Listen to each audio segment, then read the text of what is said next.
Hello everyone, welcome to our channel Isc Steno. We are starting the passage at speed of 100 words per minute. Start. Mr. Deputy Speaker, Sir, before I say anything about defense, I would like to congratulate the Home Ministry on the splendid work it has done in connection with the improvement of the conditions of the scheduled castes and scheduled tribes. The present Home Minister and his ministry are not spending money on good schemes as used to be done in the past. They have got very many schemes, and those schemes are really worth spending lot of money. They are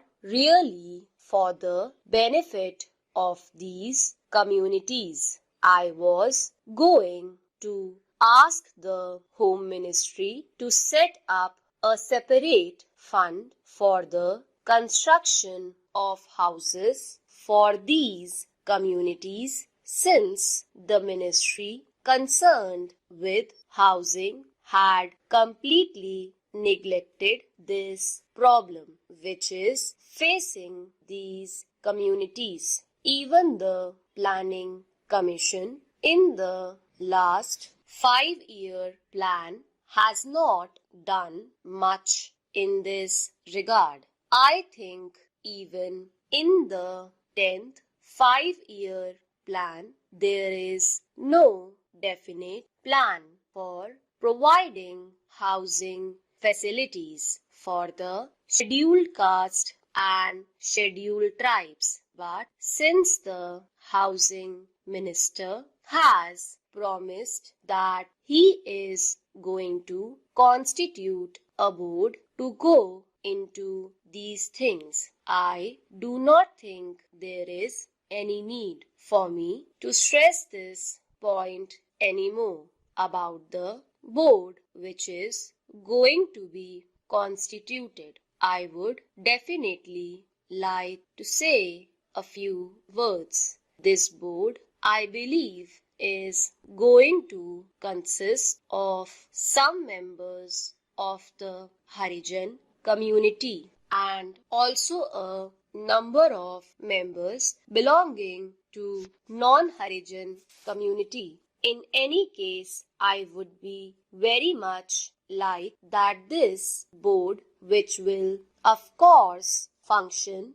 under the Home Ministry, should have as its chairman a non-Harijan. I want to stress this point because I know that in some of the states where the portfolio of Harijan welfare is given to a Harijan minister, he is not able to do his work properly. It is not because he cannot do it. It is not that he is not efficient enough to do it, but because every time he speaks about the welfare of scheduled castes and measures to be taken to improve their conditions, he is generally looked down by the other members of the cabinet as a communalist. If the same thing is done by a member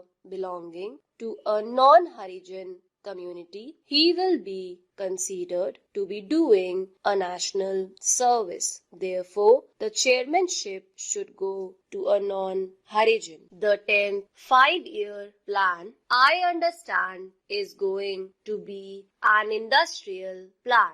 Many industries are going to be established in this country. Therefore, I feel it my duty to say that the ministries concerned with heavy industries should take proper care in setting up new industries in places which are not very well developed. For instance, if a heavy industry is set up only in one state, all the ancillary factories crop up in that particular state, and the benefits are derived only by the people of that state. Even in the case of employment in those factories, it is always observed that the people belonging to that particular state gets the preference, and the people belonging to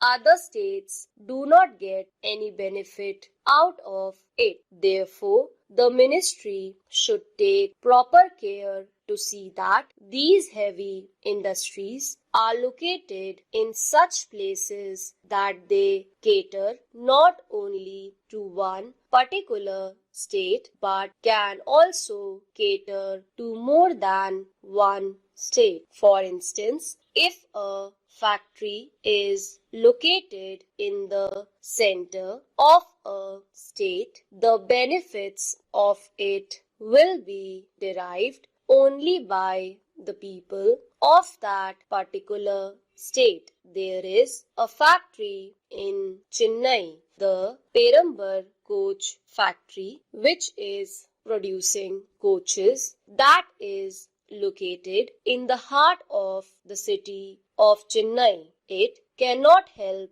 the people of either Andhra or Kerala. If the same factory were to be located on the borders, there may be so many ancillary industries, feeder industries in Andhra or in Kerala, because it is located in the heart of the city of Chennai. Only the people of that state could make any profit out of it. Therefore, I appeal to the ministry concerned to take proper steps to locate the future industries in such places so that they could be of help not only to one state but be of help to more than one state. In Hyderabad, there is a place which produces thermal power, but there are no industries to make use of that power. Repeated requests have been made by the government of Hyderabad, but the ministry at the center is not at all taking any notice of it. I think if a factory to produce electrical goods or a small fertilizer factory or a small engineering factory were to be located at that particular place, that will be able to cater not only to the Hyderabad state but also to Andhra and other places as well. Therefore, it is necessary that steps should be taken to see that heavy industries are located not in one particular state but on the borders of states. Stop.